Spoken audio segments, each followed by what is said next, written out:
everyone, I'm Lucas CS, and today, oh no, that is something I want there. Okay, I thought something was left over from last tutorial. Aside from our little piston door, that's still there. But, yeah, so hello, today I'm doing a tutorial on how to detect the player being in a place. So yeah, let's just get into that. So, first off, we have a nice little, the mine shaft. So we have a nice little mine here, and we have 3 places to go in.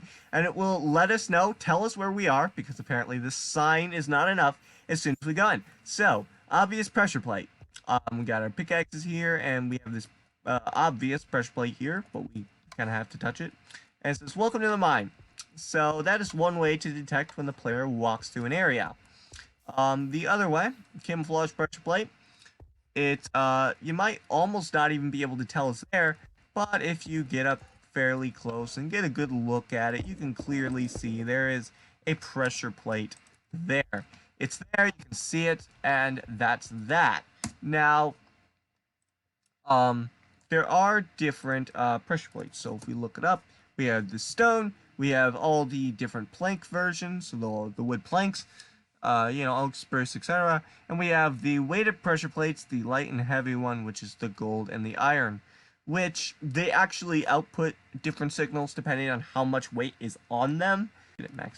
This isn't a tutorial on pressure plates, but, and then you can see the reason it works is because we have a command block under it. So, like, you can see we have /say, welcome to the mine, for our nice little command. And it works when we step on it.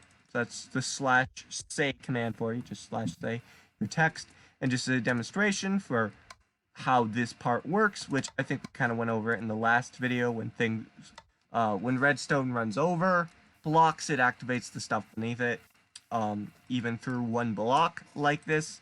So it's nice so you don't have to see the thing you're activating. But yeah, so that's just how that works. Now we have this last one, and yep, it's ready. So, /execute. And we have a sword and an axe. I was looking at the axe when I said sword, and looking at the sword when I said axe, just to confuse you. Yes, this is an axe, and this is a sword. That's what they are, respectively. But yeah, just because it says execute, the command is called the /execute command. And I think I mispronounced /, like absolutely butchered the pronunciation for some reason. But when we walk through, welcome to the mine. And we can continue to walk through the area, and nothing happens. Okay, so it only activated once.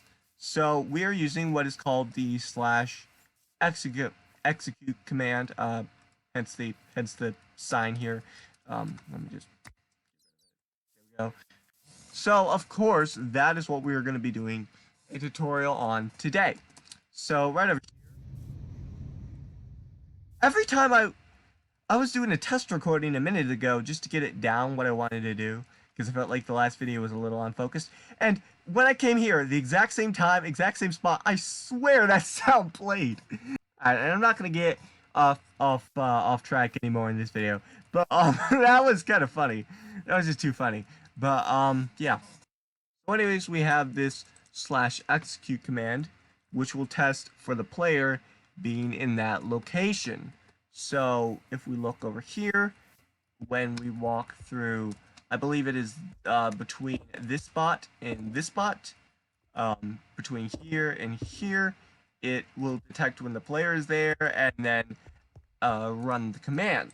So basically the way it works is we go here, and the command is, so we have run right here, and then we have the set block, the coordinates, and then Minecraft redstone block. And that is this right here. And we have, again, our nice little command, /say, welcome to the mine. And so that's our wonderful little command block. But of course, you're probably curious how the detect command actually works. And yeah, okay, that's working. So execute detection area example here. So if we're walking the air, saying detected, and playing the most annoying sound on the planet. I had hoped for a different sound, but anvil hit was not what I thought it was. Can I change that? Place. Yes. This is better. Oh my gosh. It's actually worse. It's actually worse. Well, anyways, ah, when you walk in the detection area, it plays the sound and plays the detected command. Now these are actually two separate command blocks, but they're the same thing just with different output commands. So this does the /say detected, and this one does the play sound command here, as you can see. So this one does play sound, the other one does /say, but otherwise they are basically the same command. So I also have it set to repeat and always active. I could also set it up in other ways, but this is basically just the quickest way to set that up. So let's get down to the command. The /execute command is what we are looking at. And then we want /execute. I guess there's different ways. There's facing. I haven't really looked too much into this command. I know how to get it to detect players, which is what I'm trying to do in the tutorial. You can also detect mobs and do all kinds of other stuff with this command. And apparently detect if something is facing something else. That's crazy. But there's a lot you could do with this command. But I'm just gonna be teaching you how to detect if a player is in a cuboid shape area. It can be an exact cube, it can be a rectangle, just any kind of cuboid shape area, which is the simplest thing. You can also do like spheroid things, and I imagine there are other tutorials out there for more complicated stuff, but this is one of the simpler things for how to detect the player without them knowing it, kind of. That is in the obvious sense with having a pressure plate or whatever, which is kind of obvious and annoying and kind of clunky, but it's nice if you just have a player walk into a room, have the most annoying sounds in the world.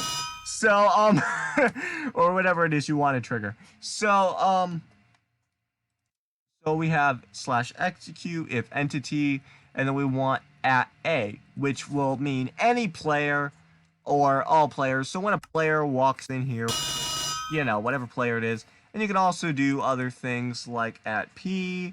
You can have @e. So we have all players, all entities, nearest player, random player, and current entity. Not sure what current entity is. I do. That must be fairly new, as in from the last 5 versions. Anyways, that's something that is fairly new, at least new enough for me not to know about it. Which it doesn't. Let's be real. It doesn't have to be that new for me not to know about it. Anyway, so once we have that, so we have the very basic thing /execute entity @a. This can just be copy pasted. And after that, we have in brackets, just standard square brackets, we have all of this stuff, which I know it looks intimidating, but it actually isn't that scary. So what we want to do is we have the x coordinates. So this part, we're just going to worry about this part first here. So we have x equals number, comma, y equals number, comma, z equals number. And then after that, we'll get to the other part in a minute. So essentially what we need to do is hit F3 and find the positive corner of the area we want to detect. So we want to detect from this spot here to this spot here, which is what we are detecting. So as we can see, I'm just gonna turn these off just so we don't have to worry about them making those annoying noises when we walk in, because it's really annoying. I cannot believe I actually made it worse than it was before. And that was actually the sound I wanted to play. But so we can see we want this corner to match up with this corner, and this is what we call the positive corner. So we place this little block here, /set block, and then we can hit tab, space tab, space tab. That's just a quick way to get the coordinates of the block you're looking at. Fun little fact. Control C. And so we can see it's -129, 63, -59.